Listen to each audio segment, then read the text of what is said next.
Bonjour à tous, bande d'ignards, et bienvenue sur la chaîne Jax and Rudy pour un nouvel épisode de Aujourd'hui, froid intense et douleur sont au programme. Attachez votre tuque avec la broche, on décolle. Canis familiaris borealis, l'une des 5 races de chiens reconnues par le Club canin canadien dont font partie le chien d'ours de Tahltan, Aujourd'hui disparu. le Retriever de Nouvelle-Écosse, le chien Inuit du Canada, le Retriever de Terre-Neuve et le Retriever du Labrador. Le club emploie le nom de chien esquimau canadien, mais pour le gouvernement du Nunavut, c'est le chien Inuit, que l'on appelle Kimik dans le dialecte Inuktitut. Les Kimik sont les descendants canins de ceux qu'utilisaient les gens de Thule, ancêtres des Inuits, il y a environ 1 millier d'années, qui attelaient leurs chiens à des traîneaux pour voyager et transporter les marchandises efficacement dans tout l'Arctique et les régions subarctiques. Ce chien fait partie de la famille de type Spitz, qui ne descendrait pas du loup, mais plutôt un croisement avec ce dernier. Il s'agit probablement de la plus vieille race de chiens. Ce type de race est reconnaissable par ses oreilles pointues et sa queue incurvée. Ah, ouais. Les gens de Thule ont apporté avec eux leur propre chien de Sibérie pour arriver en Amérique il y a plus ou moins 2000 ans. Ce chien a permis aux Inuits de conquérir l'Arctique canadien et le Greenland en tant que chien de traîneau grâce à sa force et son endurance extraordinaire.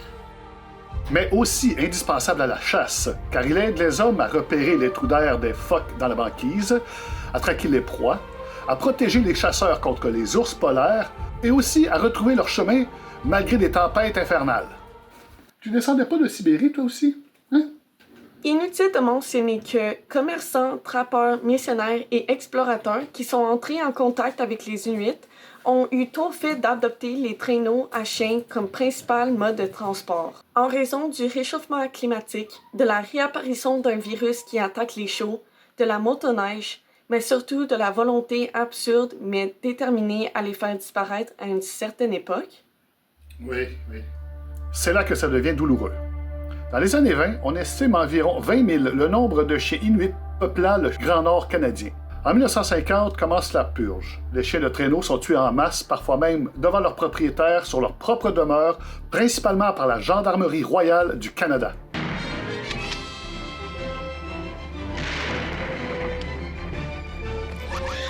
En 1963, alors qu'un seul chien esquimau figure au registre du club, If you let my daughter go now, that'll be the end of it.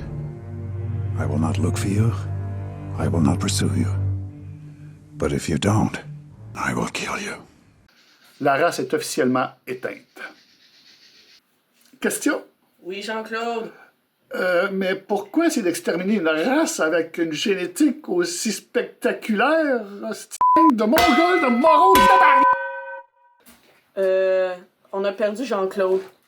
L'extermination de ces chiens fait partie de l'effort systématique du gouvernement canadien de l'époque à confiner les Inuits et les soumettre à un mode de vie sédentaire. Pour la première fois de leur histoire, les Inuits sont coupés de Nuna et coincés dans leur communauté à longueur d'année.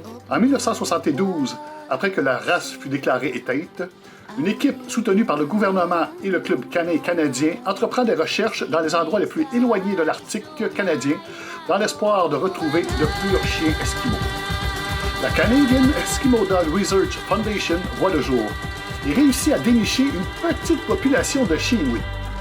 En 1986, les premiers chiens inscrits dans le projet sont accouplés, créant le stock génétique sur lequel repose la race d'aujourd'hui.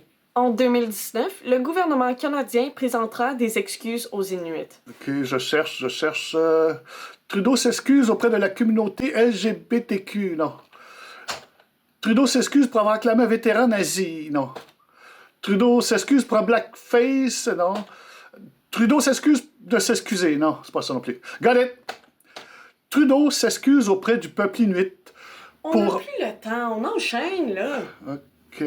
Il faut se rappeler qu'il s'agit d'un chien de travail primitif et ne doit pas être considéré comme un chien de compagnie. Mieux vaut lui témoigner un certain respect, car qui sait si la race humaine n'en aura pas de besoin un jour.